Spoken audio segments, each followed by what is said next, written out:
Part 1. Part 1.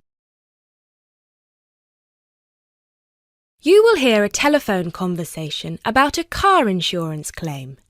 You have 30 seconds to look at questions 1 to 5.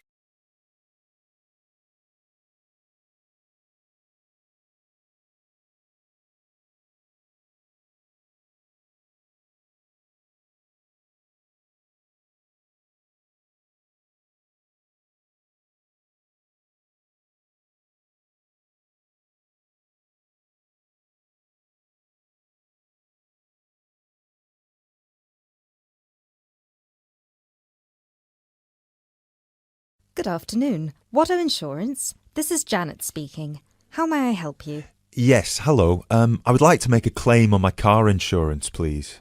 Certainly, sir. First of all, I'd like to inform you that all of our calls are recorded for monitoring and training purposes. Is that okay? That's okay. Could you please tell me your full name? Sure, it's Mr. Bennett Fisher. Okay, sorry, how do you spell your surname? It's spelled Fischer. Great, thank you. I see that you have taken out a third-party fire and theft premium with us on a 2013 light blue Volkswagen Passat. Is that okay? Yes, well, almost. The colour is not light blue, it's light green. Okay, thank you for updating your information with us. What is the nature of your claim with us today? Last weekend, I had driven up to York on business and left my car in a monitored car park. However, it was only monitored until 8 p.m, and I did not return to collect it until 9:30 p.m, after which no car park staff were present. When I arrived at the car park, my car wasn't there. It must have been stolen. I see. Were there any valuable items left in your car which could have been seen from outside? Well, I had recently bought quite an expensive radio for my car, but the front panel is detachable, and I always stow it in my glove compartment. So, no, there wouldn't have been anything valuable on display. Okay, Mr. Fisher. Thank you for that information. I'm going to send you some forms through the mail for you to fill in. Before I can do that, I need to ask you a couple more questions. Is that okay? Of course.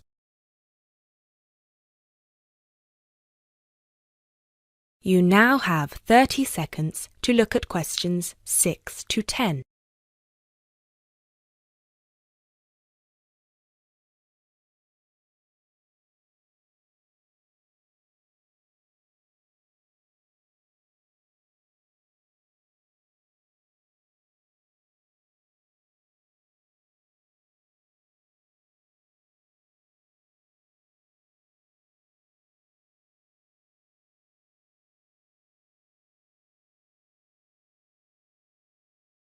Thanks, Mr. Fisher.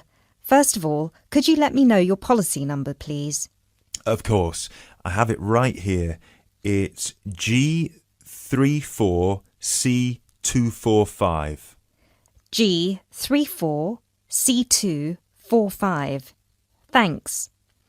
And the type of claim? Shall we say stolen car? Yes, the car was definitely stolen. I reported it to the police immediately. I actually have the report number here if that's of any use. No, not right now. But keep hold of that as we will need to see a copy of the police report eventually. Which police station did you report the offence at? York Police Station. Was it your first time in York? No, but it was the first time I'd driven there. I usually take the train. Were you aware that the car park was only manned until 8 p.m? No, I was not aware of that. Were there any signs put up on the premises that informed car owners of the risks of leaving their cars after normal operating hours? Yes, but they said the car park was going to be guarded until 10 p.m, at which point the entrance is barred so no cars can come in or out. Was any reason given for that sudden change? The police informed me that the staff on duty that night had left on an urgent call. I believe it was something about a family member being admitted to hospital. Were there any personal items left in your car? Yes, first of all, there was the car radio I mentioned before. Ah, yes, of course. Anything else? Just some CDs and an old jacket. Right. Thank you, Mr. Fisher. I have everything I need for now and will send these forms out to you shortly. When you get them, please fill them out with as much information as you can, and where possible, include copies of any relevant documents to support your claim, such as police reports and registration details. Once you have returned that to us, we can then start to assess whether you will be eligible to receive compensation. Do you have any further questions for me today? No, that's all. Thanks for your help.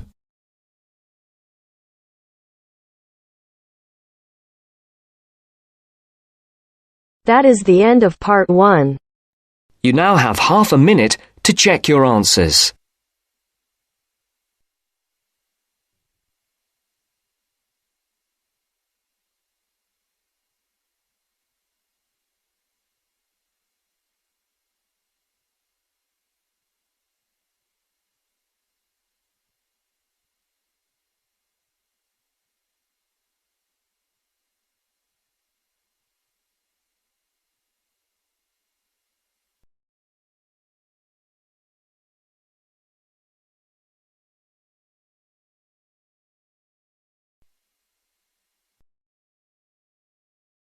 Now turns to part 2. Part 2. You will hear a talk about the history of a poetry award. You have 30 seconds to look at questions 11 to 15.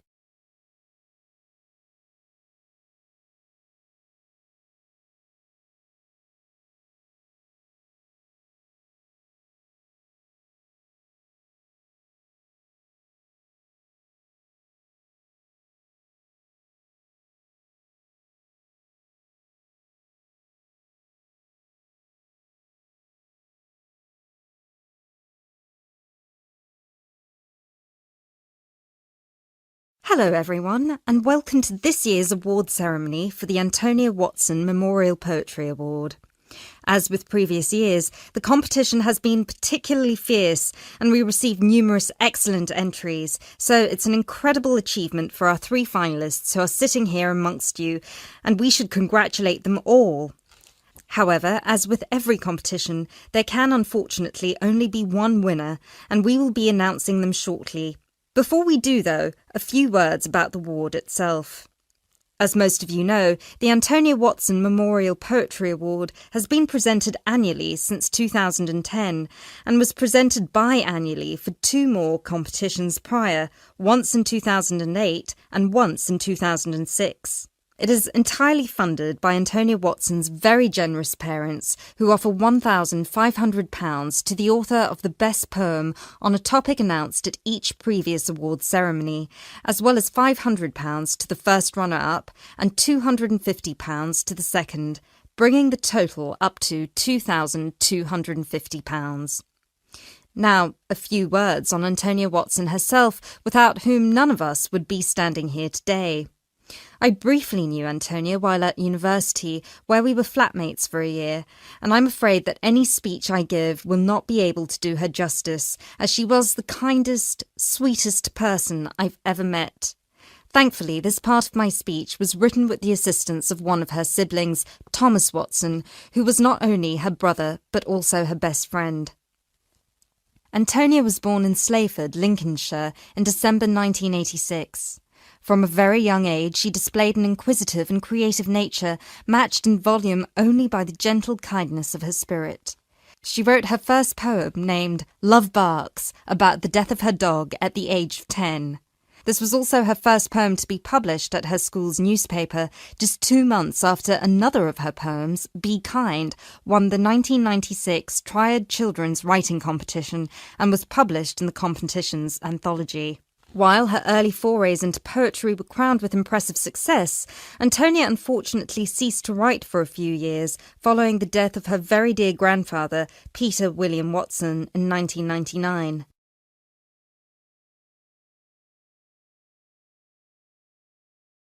You now have 30 seconds to look at questions 16 to 20.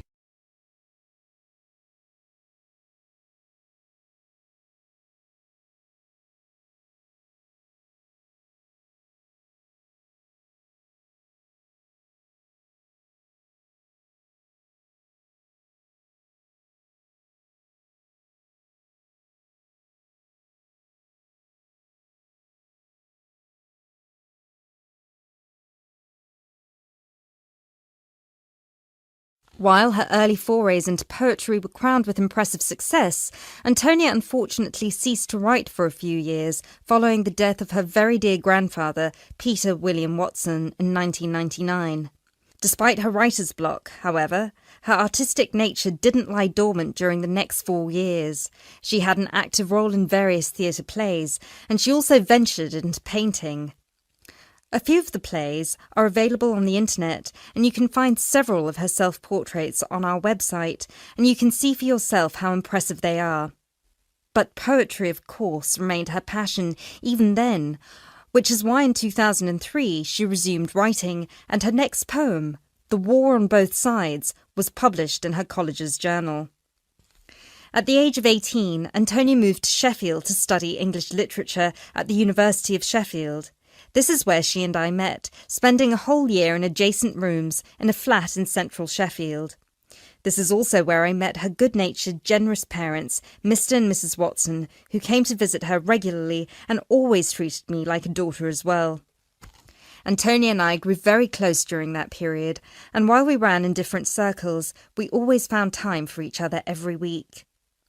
Antonia self-published one collection of poems in August 2005. It was named Burning Stars, after the poem on page 16, which is also the date of her birthday. It was an immediate success amongst her peers at the University of Sheffield, and it was so cherished by her English literature classmates specifically that it had attracted the attention of one of her lecturers, who put her in touch with a literary agent. She had been due to begin working on her second collection right before her tragic passing in a car accident just 5 days before her 19th birthday in December 2005.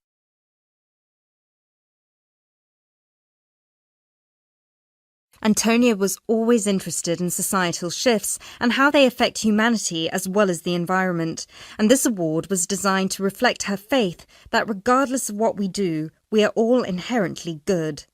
With this in mind, all of the topics this competition has dealt with have been about the potential and the positive side of humanity, such as this year's Young Love theme or last year's Inner Power theme. We've had poems about personal strength, about immigration, about gender equality and peaceful protest. And hopefully in 12 months, the poems we'll be awarding will be just as inspiring with the topic of poverty. I know Antonia would be really proud of what her parents and what all of you together have achieved. So, finally, let's get on with the actual award. As I said before, it's been a fierce competition this year, and with more than 5,000 entries, it was quite the task for our 3 judges to cut them down to just 3. But our 3 finalists definitely deserve to be here, and without further ado, I would like to... That is the end of part 2. You now have half a minute to check your answers.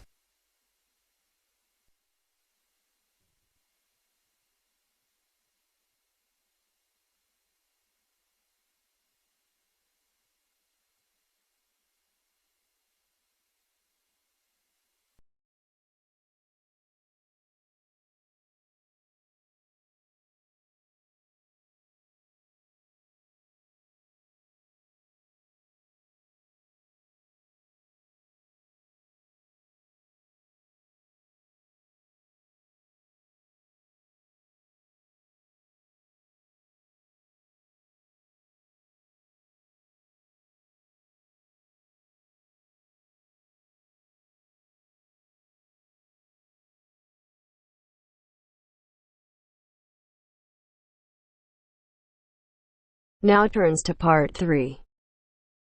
Part 3. You will hear a conversation between 2 students who will discuss a project they're working on together. You have 30 seconds to look at questions 21 to 27.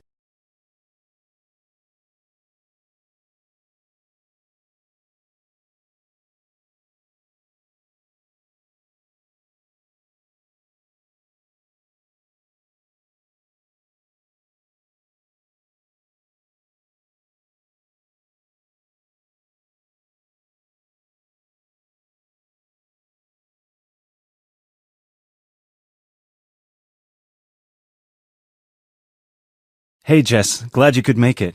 We've got a lot to discuss. Hi, Matt. Yes, sorry I'm a bit late. I did bring all my notes with me. Yes, me too. Where shall we start? Well, I think it would be a good idea to clarify our objectives just one more time. Yes, good idea. Okay, here we are. We need to record, photograph, and identify the plant species in 10 1-square-meter plots. Does it say anything about where these plots should be and how they should be laid out? Ah, here it is. It says that all the plots need to be no more than 10 meters apart. And how do we choose them? Ah, this is the fun part. I remember this. Here we are. Make a 1-meter square frame using bamboo sticks available from the department stores. Yes, we've already done that. I know, I'm just reading the whole section. Okay. One person stands roughly in the middle of the chosen area and throws the frame. The other person uses a tape to mark out the square where the frame landed and returns frame to thrower. The thrower then turns a few degrees on the spot and throws again. The thrower must turn slightly after each throw and vary the force of the throw until after the 10th throw they are pointing in almost the same direction as the first. That sounds a bit complicated. That's only because it's all in writing. It's just a simple throw, turn, throw, turn, throw, turn until we have 10 squares. And I guess you want to do the throwing. Well, if you don't mind. I'm sure you'll be more accurate at marking the squares. Yes, I am sure I am, and I'm sure you've got a stronger throwing arm.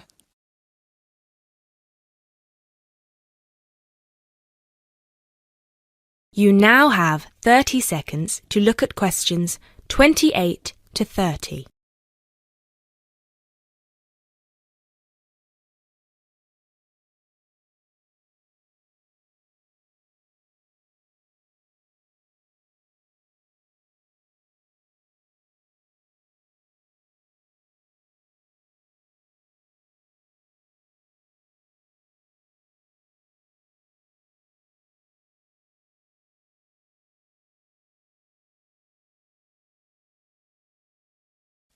Okay, good. We've got that sorted. Now we need to decide where to go. Yes, I've been thinking about that and I've brought the map. Ah, well done. I forgot mine. Now, I've identified 3 possible locations, but they've all got some disadvantages. Okay, fire away. Well, the area around this lowland marsh could be interesting. There'll be a lot of interesting water plants here. Looks good, but what's the problem? Mainly that it's already a designated nature reserve, and I think there's already been a lot of research done here. Ah, I see. Well, I'd rather do something that's new and can be useful. I agree. That's why I identified this area further west. See, here, behind the beach. Oh, yes, I see. That area there, where it's flat, but quite high. Exactly. If you look a bit further inland, you'll see that there are hills which will protect that area from strong north winds. I see. Excellent. But what's the problem? Just that it may not be very interesting. We know that the geology there is not conducive to a wide variety of plants. I agree. So what's your last idea? Well, I think this one is a bit of a winner, although I did want to show you the other 2. Look up here, on the north coast. Where? See this bay? Well, I know that there's been quite a lot of studies done here, but a bit further to the east, behind this headland. No one has ever looked at that. Well, I certainly couldn't see any studies. That is interesting. And the plant life could be a bit different because of the shelter from the wind the headland provides. Exactly. Brilliant, Jessica. That's a great idea. We'll go there. Thanks. Now all we have to decide is when is a good time. Well...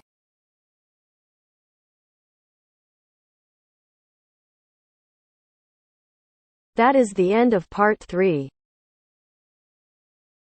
You now have half a minute to check your answers.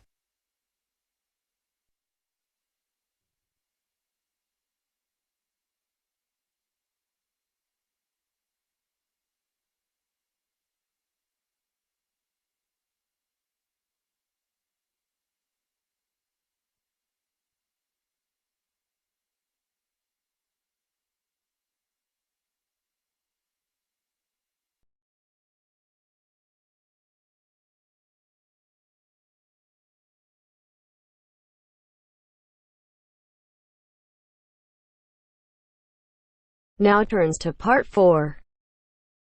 Part 4.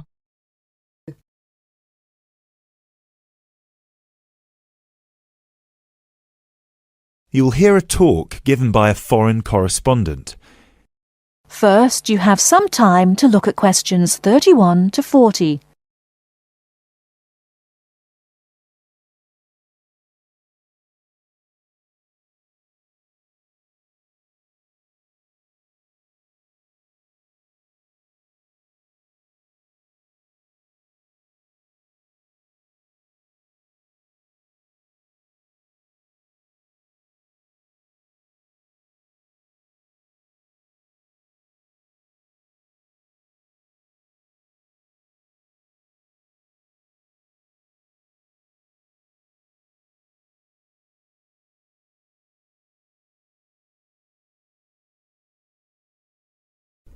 Now listen carefully and answer questions 31 to 40.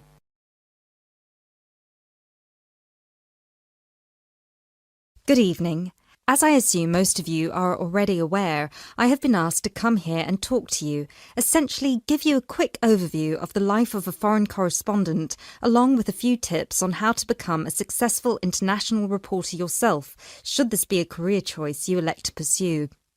So let me start by this. Don't become a foreign correspondent, at least not due to the romantic notions that come attached to this job, or what you've seen in the movies.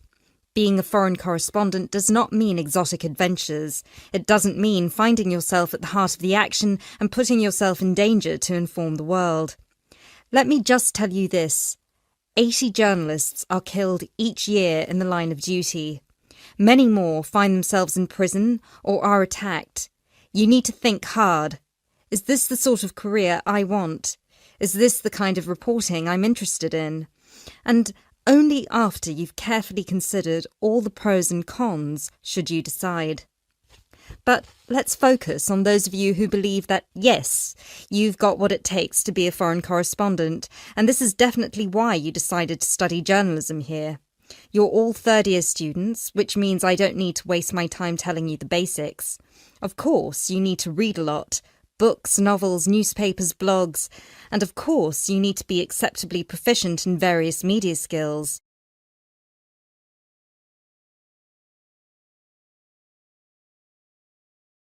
But what is it that's going to separate you from normal journalists and reporters? There are 4 things that'll make you different. The first thing is your experience of the world. You can't call yourself an international reporter unless you've been around and seen different places and different cultures. Seize every opportunity to visit other countries, meet people from around the world. It doesn't matter if it's business or leisure, just hop onto a plane and go everywhere. This will expand your horizons and sharpen your mind, something that, as a foreign correspondent, will help you understand better the culture of the country you'll be covering. And speaking of culture, this is a term you need to make sure you fully understand. What's culture? What makes a country's culture? Explore the culture of the country you're interested in. The music, the literature, the religion. Are there any cultural practices or conflicts you need to be aware of? Are there any tensions within the country? Why? The most important element of culture, of course, is the language. Do yourself a favour, whether you're planning to become a foreign correspondent or not. Learn a foreign language. So many of us are culpable for just sticking to just English. And while English is a very important language in the world, it would be foolish to think it's the only one. Pick a language whose sound you enjoy, a language you find interesting. Trust me, your future CV will thank you for it. And finally, history.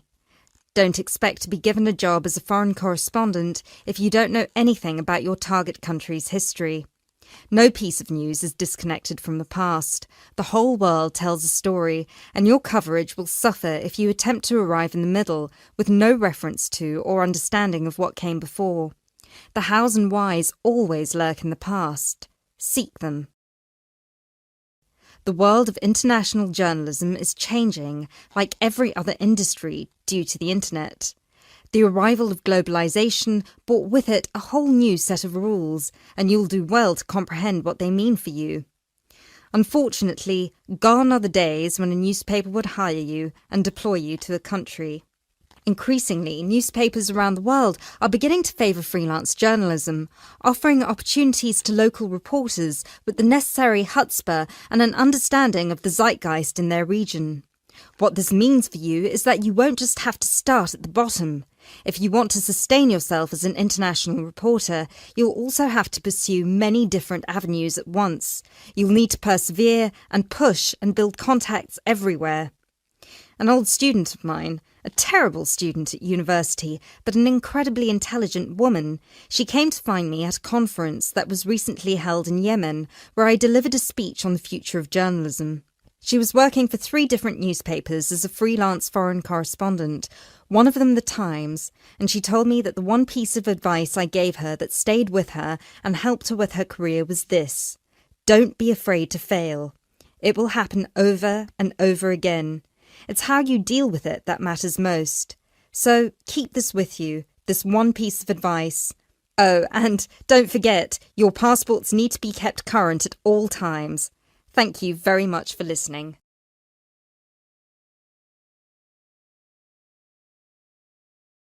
That is the end of part 4.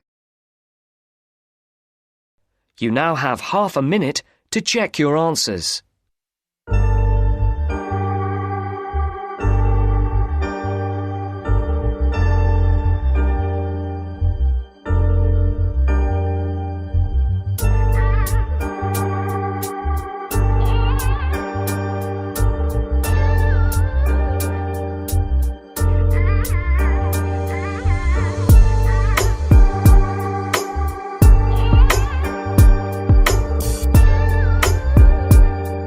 That is the end of the test.